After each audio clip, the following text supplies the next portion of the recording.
BA study circle पर आप सभी का बहुत बहुत स्वागत है। आज की ये video BA BSc BCom 6 semester के छात्र छात्राओं के लिए है, जिसमें दोस्तों आज हम आपका को करिकुलर कोर्स जिसका नाम है communication skill and personality development, इससे रिलेटेड आपका सॉल्व पेपर डिस्कस करने वाले हैं। इस क्लास में हमने 100+ ऑब्जेक्टिव प्रश्नों को सम्मिलित किया है, जो आप सबके आगामी एग्जाम में बहुत ही हेल्प करेगा। इस क्लास में जो भी क्वेश्चंस हैं वो हिंदी लैंग्वेज में हैं, चाहे आप बीए के स्टूडेंट हो, चाहे आप बीएससी के स्टूडेंट हो, या आप बीकॉम में हो, तो आप सब में यही कोर्स है 6 सेमेस्टर में, और ठीक यही प्रश्न आने वाले हैं जो आज की इस क्लास में मैं बताने वाला हूं। तो सभी लोग वीडियो को लाइक शेयर कर दीजिएगा, और जो भी हमारे इस चैनल पर नए हैं चैनल को सब्सक्राइब कर लीजिएगा।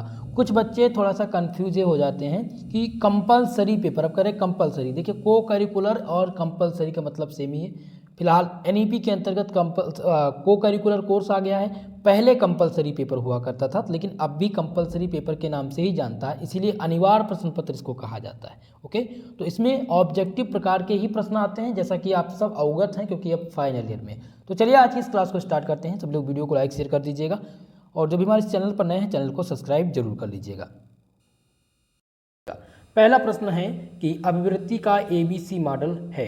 तो दोस्तों ध्यान रखिएगा, अभिवृत्ति का जो एबीसी मॉडल है, ए फॉर संज्ञानात्मक, संवेगात्मक, संज्ञानात्मक और व्यवहारात्मक। ऑप्शन नंबर ए आपका इस क्वेश्चन में करेक्ट उत्तर हो जाएगा, सही जवाब हो जाएगा। और ये प्रश्न 100% इस बार पूछा जाएगा।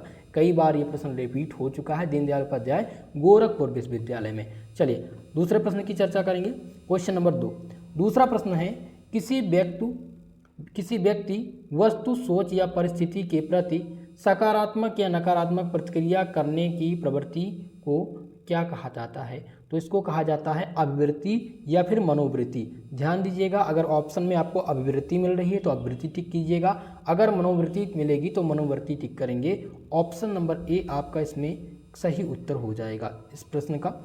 तीसरा प्रश्न है कि लोग किसके आधार पर संबंध बनाते हैं। मोस्ट इम्पॉर्टेंट प्रश्न यहाँ पर पूछा गया है कि लोग आजकल किस आधार पर संबंध बनाते हैं। ठीक है, यह प्रश्न पूछा गया है। तो आपको ध्यान रखना है, पहला है समानता के आधार पर, दूसरा आकर्षण या निकटता, या उपरोक्त सभी। तो इनमें से सही उत्तर हो जाएगा ऑप्शन नंबर डी आपका, उपरोक्त सभी।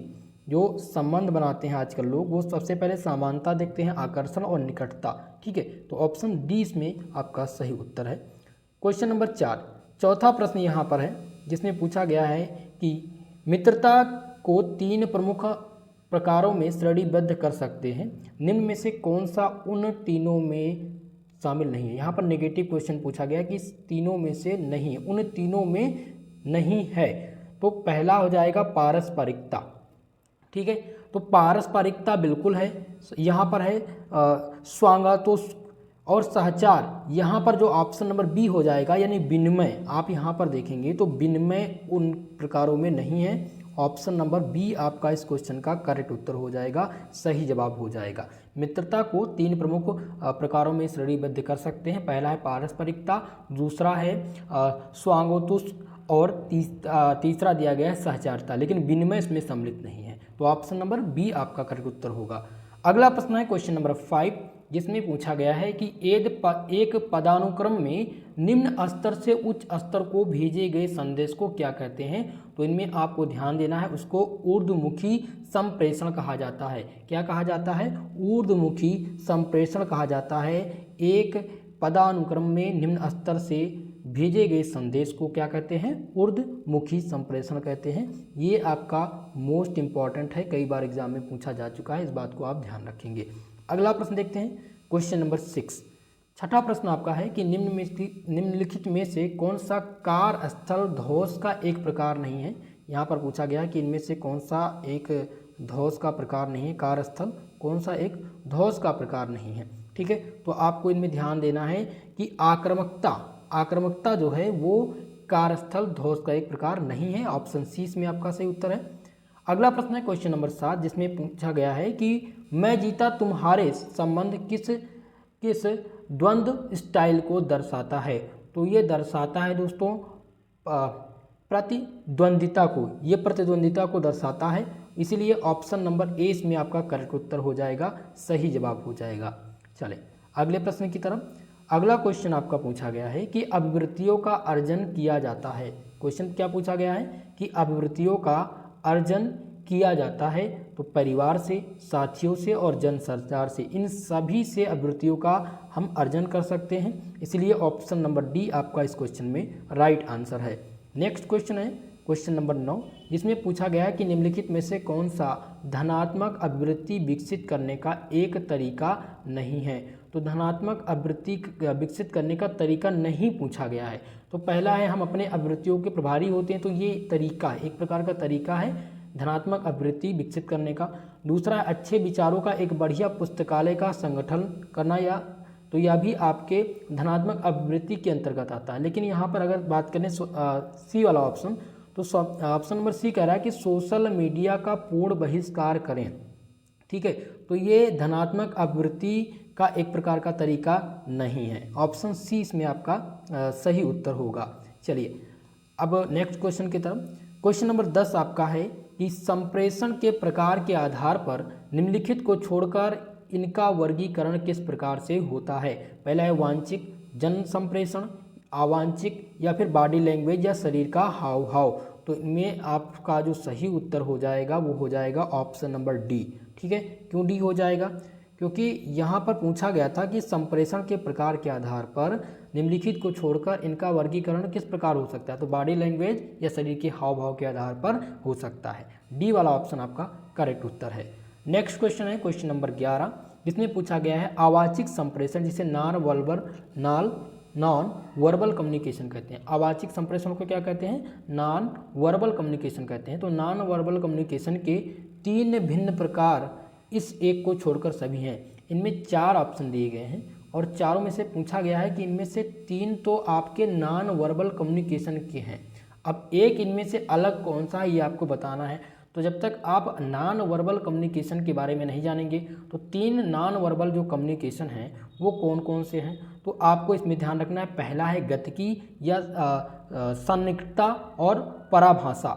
ये क्या है? ये सभी किसके अंतर्गत आते हैं? तो ये नॉन वर्बल कम्युनिकेशन के अंतर्गत आते हैं। यहाँ पर शारीरिक हाव भाव इससे भिन्न है, इसीलिए ऑप्शन नंबर डी इसमें आपका राइट आंसर है।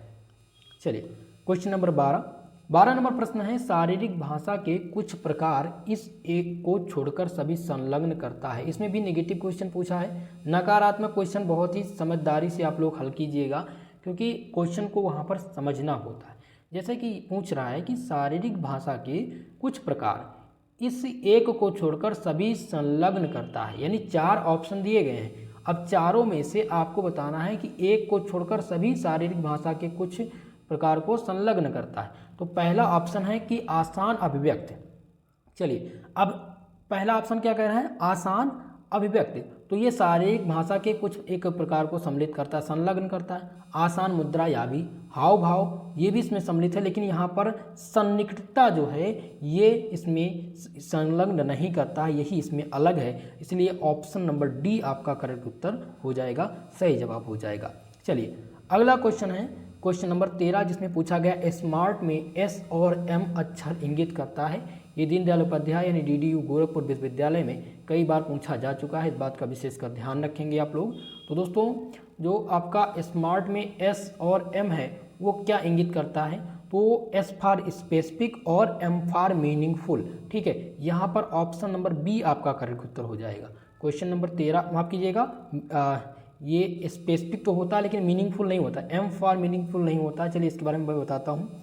स्पेसिफिक और मेजरेबल ये होता है, M for specific and M for measurable होता है। ठीक है, एस और एम का फुल फॉर्म। तो यहाँ पर ऑप्शन सी सही हो जाएगा। फिलहाल हम स्मार्ट को यहाँ पर अच्छे से समझेंगे। तो एस फॉर क्या होता है? अगर हम बात करें SMART का, तो एस स्मार्ट का फुल फॉर्म क्या होता है? तो एस फॉर होता है स्पेसिफिक, जिसे स्पष्ट हिंदी में कहा जाता है। एम फॉर होता है मेजरेबल, जिसे मापा जा सके। ए फॉर होता है अचीवेबल, जिसे पूर्ण करने के योग। और आर फॉर होता है रिलेवेंट, जिसे कहा जाता है वास्तविकता। और टी फॉर होता है टाइम बेस्ड, जिसे कहा जाता है समय में बंधा हुआ। अगर हम पूरा उत्तर इसका लिखें तो आप कह सकते हैं स्पष्ट रूप से जिसे मापा जा सके और जो पूर्ण करने में योग्य हो, जो वास्तविकता का परिचय देता हो और जो समय में बंधा हुआ हो, उसी को स्मार्ट कहते हैं, उसी को स्मार्टनेस कहते हैं। इस बात को आप ध्यान रखेंगे, मोस्ट इंपॉर्टेंट है, इसको आप स्क्रीनशॉट ले सकते हैं। चलिए नेक्स्ट प्रश्न की तरफ बढ़ते हैं। अगला प्रश्न है कि लक्ष्य निर्धारण, यानी कि स्मार्ट में आपका लक्ष्य होना चाहिए। तो लक्ष्य निर्धारण में आपके पास जो सबसे इम्पॉर्टेंट है वो समयबद्धता। आप किसी भी लक्ष्य को तब हासिल कर पाएंगे जब आप समयबद्ध होंगे उस लक्ष्य के लिए जो आप कर रहे हैं। जैसे आप स्टडी कर रहे हैं, ठीक है, अब स्टडी करने के लिए आप स्टडी में सफलता आपको अपने जो है सपने को तभी आप साकार कर पाएंगे जब आप उसके प्रति ईमानदार होंगे और समय से बंधे होंगे कि आपको 8 बजे पढ़ना है। तो आप एक जो है समयबद्धता आपके पास है, आप 8 बजे कहीं भी रहें लेकिन आपको 8 बजे क्लास लेनी है। और जब आप ऐसे डेली यही क्रम चलता रहेगा तो निश्चित रूप से आपको सफलता मिलेगी और आपका लक्ष्य भी निर्धारित हो जाएगा। ठीक है, तो ऑप्शन ए इसमें आपका करेक्ट उत्तर है। चलिए 15 नंबर प्रश्न है कि निम्नलिखित में से कौन समय प्रबंधन का एक तकनीक है। समय प्रबंधन का तकनीक पूछा गया है, तो समय प्रबंधन का जो तकनीक है वह है नियमित अंतराल पर छुट्टी। ये समय प्रबंधन का एक प्रकार का तरीका है। ऑप्शन ए इसमें आपका सही उत्तर होगा। नेक्स्ट क्वेश्चन है क्वेश्चन नंबर 16, जिसमें पूछा गया है कि समय प्रबंधन की योजना एवं क्रियान्वयन की एक प्रक्रिया है। ठीक है, तो इसमें आपको क्या ध्यान देना है। पहला दिया गया व्यतीत समय में चेतन नियंत्रण और दूसरा दिया गया क्रियाकलाप में देरी। तो ये बिल्कुल दोनों ऑप्शन इसमें रॉन्ग है, क्योंकि समय प्रबंधन की योजना एवं जो क्रियान्वयन की एक प्रकार की प्रक्रिया है वो केवल एक विशिष्ट कार्य के लिए होती है। किसके लिए होती है? केवल एक विशिष्ट कार्य के लिए होती है। ऑप्शन नंबर सी में आपका सही उत्तर है। नेक्स्ट क्वेश्चन है क्वेश्चन नंबर 17 नंबर प्रश्न है निम्नलिखित में से कौन अंतर वैयक्तिक संबंध के 6 चरण मॉडल का एक चरण नहीं है। 6 प्रकार के चरण हैं अंत वैयक्तिक के, जिसमें से आपको बताना है यहाँ पर 4 ऑप्शन है, चारों में से एक मॉडल एक भिन्न है। ठीक है, तो सबसे पहले 6 जो मॉडल हैं वो आपको पता होगा तभी आप इसको हल कर पाएंगे। ठीक है, तो पहला आ जाता है संपर्क। तो ये संपर्क जो है ये इस संबंध से संबंधित है, इस मॉडल से। संलग्नता और यहाँ पर दिया गया भवन और मरम्मत। तो ऑप्शन नंबर डी इसमें आपका करेक्ट उत्तर हो जाएगा। भवन जो है ये अंतर्वैयक्तिक संबंध के 6 चरण मॉडल से भिन्न है, बाकी संपर्क, संलग्नता और भवन ये संबंधित है इससे। तो डी वाला ऑप्शन इसमें आपका सही उत्तर होगा। अगला प्रश्न है क्वेश्चन नंबर 18, जिसमें पूछा गया है कि निम्नलिखित में से कौन सा अंतर्वैयक्तिक संबंध का एक लाभ नहीं है। यहाँ पर फिर नेगेटिव क्वेश्चन पूछा गया है कि अंतर्वैयक्तिक संबंध का एक प्रकार का लाभ नहीं है। तो इनमें आपको ध्यान रखना है कि आनंद को बढ़ावा देना ये एक प्रकार का अंतर्वैयक्तिक संबंध का लाभ नहीं है। ऑप्शन नंबर सी में आपका करेक्ट उत्तर है। क्वेश्चन नंबर 19 है, जिसमें पूछा गया एडिपस ग्रंथि उत्पन्न होती है।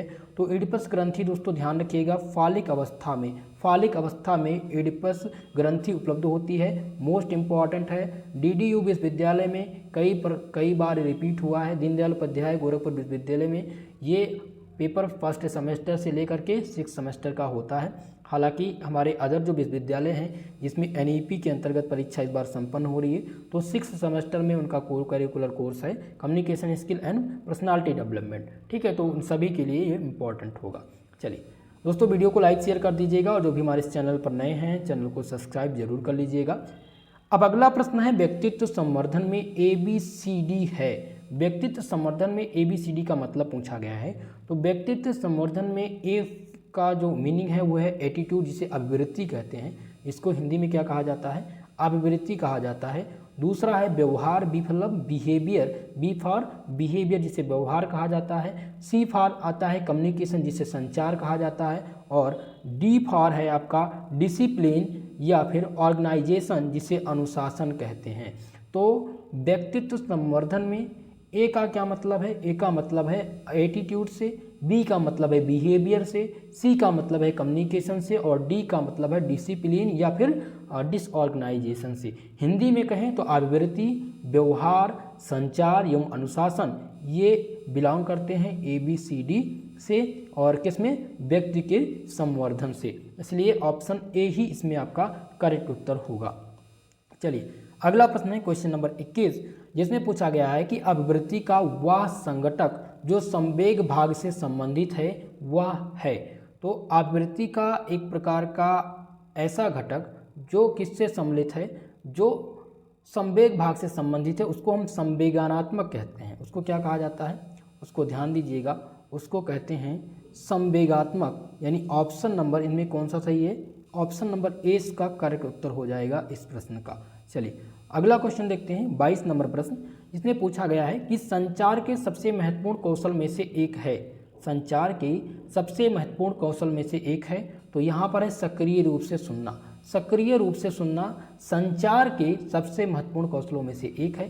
इस प्रकार से ऑप्शन नंबर ए आपका करेक्ट उत्तर हो जाएगा। मोस्ट इंपॉर्टेंट प्रश्न आपके लिए है।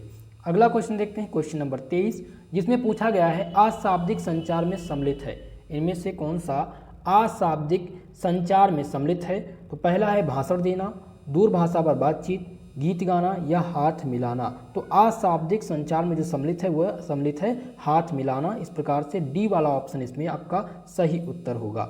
नेक्स्ट क्वेश्चन है डिजिटल फुटप्रिंट क्या है।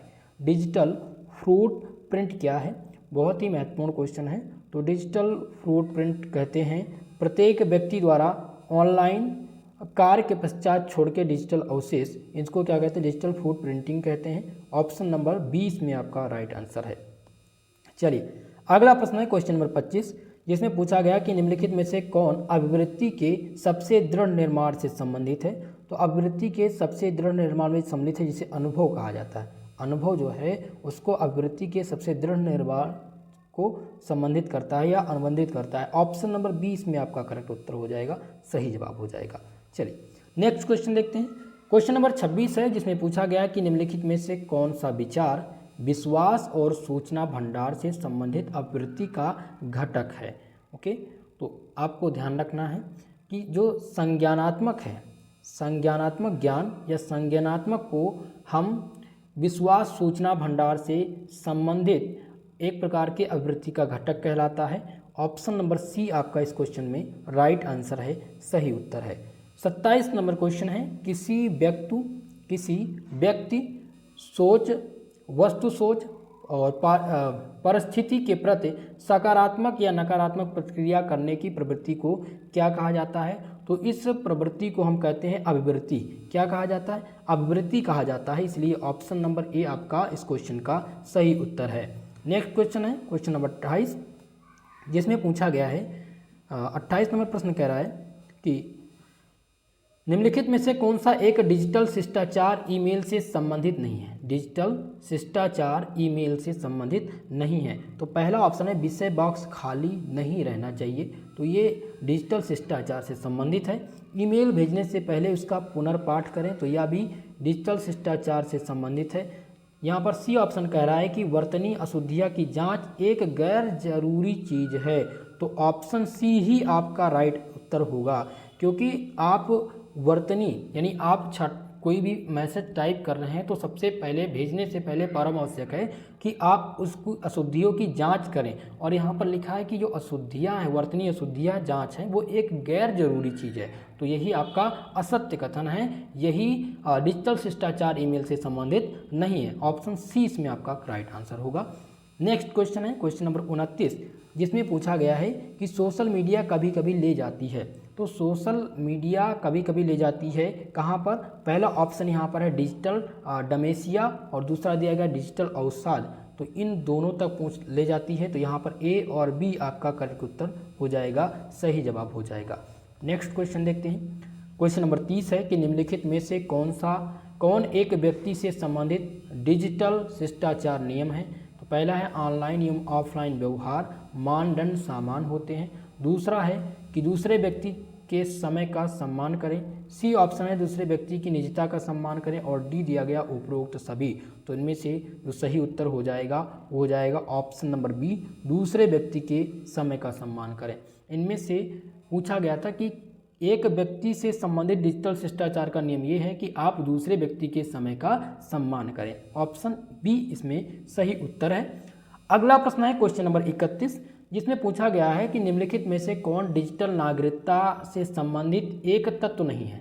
डिजिटल नागरिकता, तो सबसे पहले तो आपको डिजिटल नागरिकता के बारे में जानकारी होना चाहिए, तभी आप इसका उत्तर कर पाएंगे।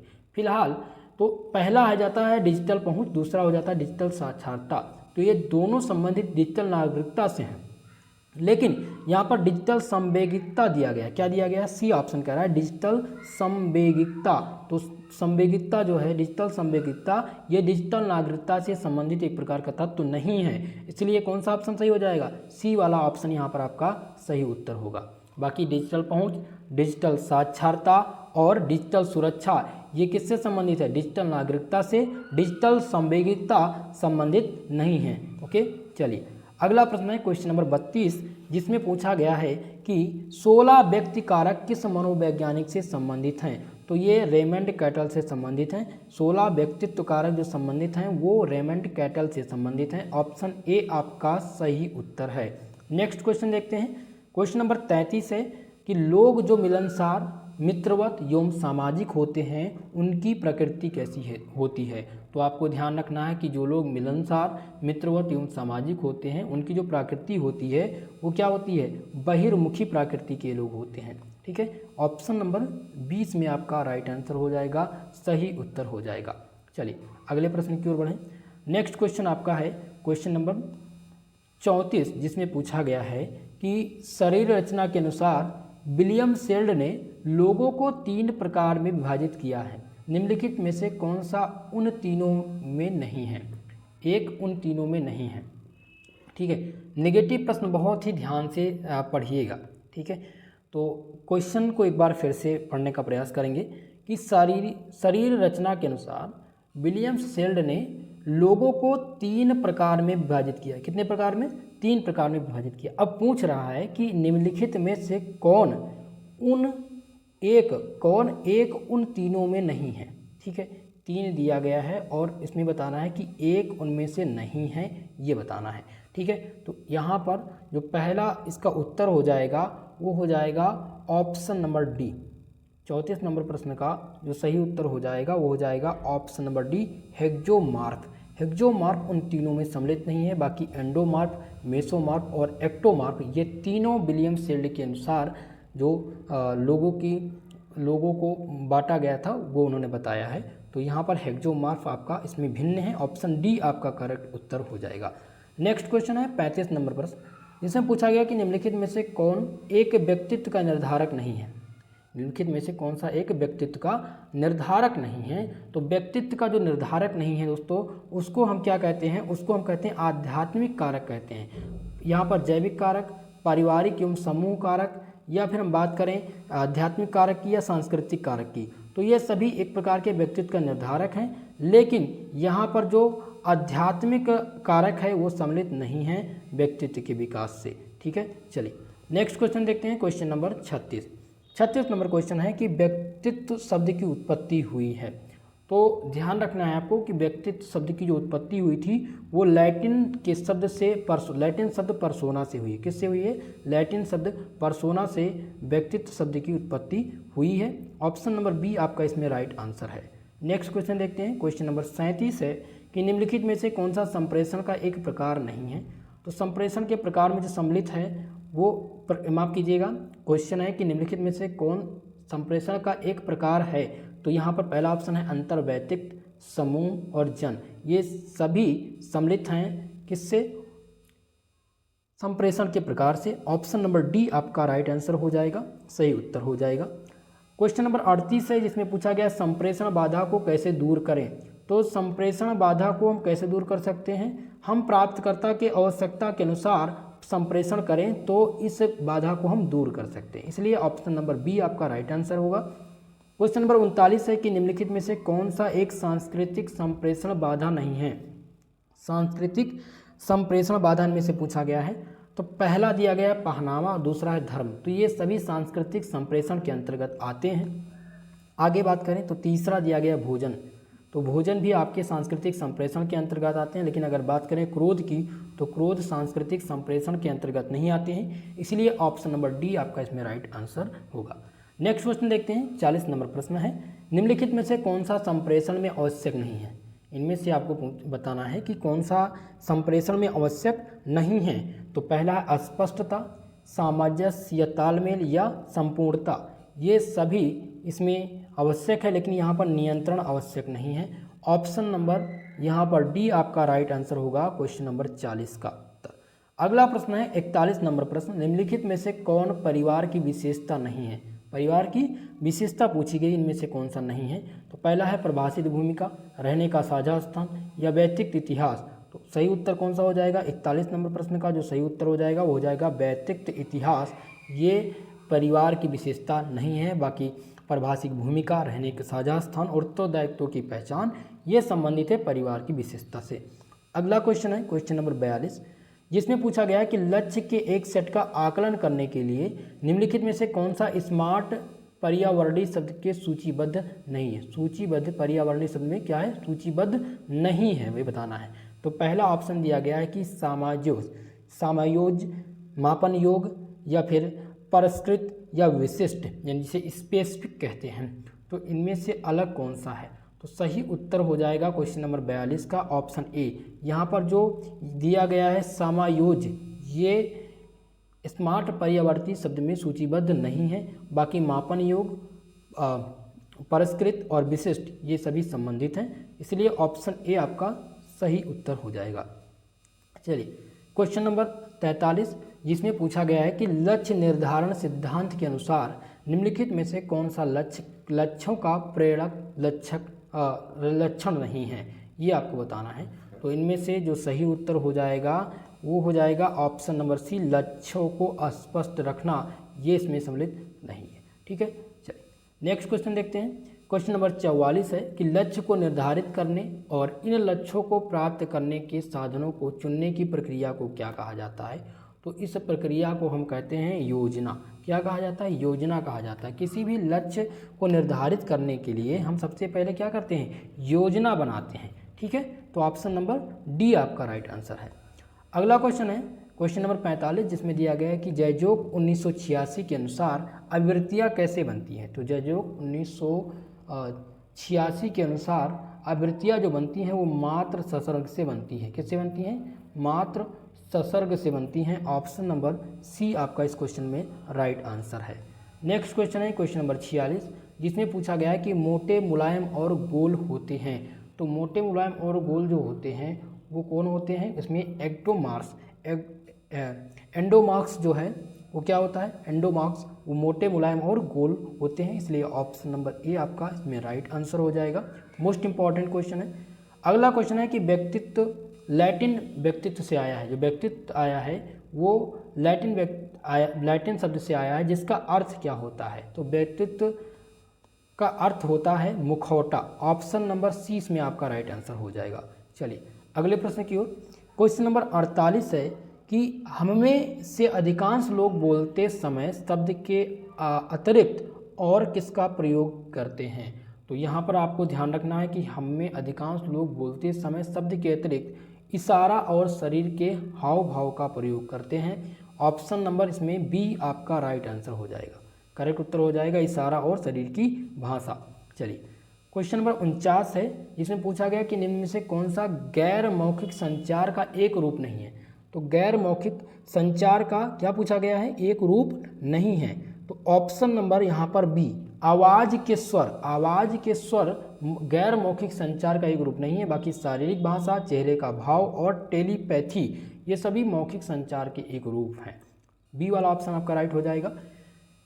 नेक्स्ट क्वेश्चन है 50 नंबर, जिसमें पूछा गया कि निम्न में से किसमें स्वर, गति और आवाज़ का आयतन शामिल है। नेत्र संपर्क, शारीरिक भाषा, पैरा भाषा या इशारा। तो आपको ध्यान रखना है यहाँ पर पैरा भाषा आपका करेक्ट उत्तर हो जाएगा। ठीक है, कौन सा सही आंसर हो जाएगा, ऑप्शन सी पैरा भाषा। पैरा भाषा ये स्वर, गति और आवाज़ का आयतन इसमें पैरा भाषा में सम्मिलित होता है, इसलिए ऑप्शन सी में आपका सही उत्तर होगा।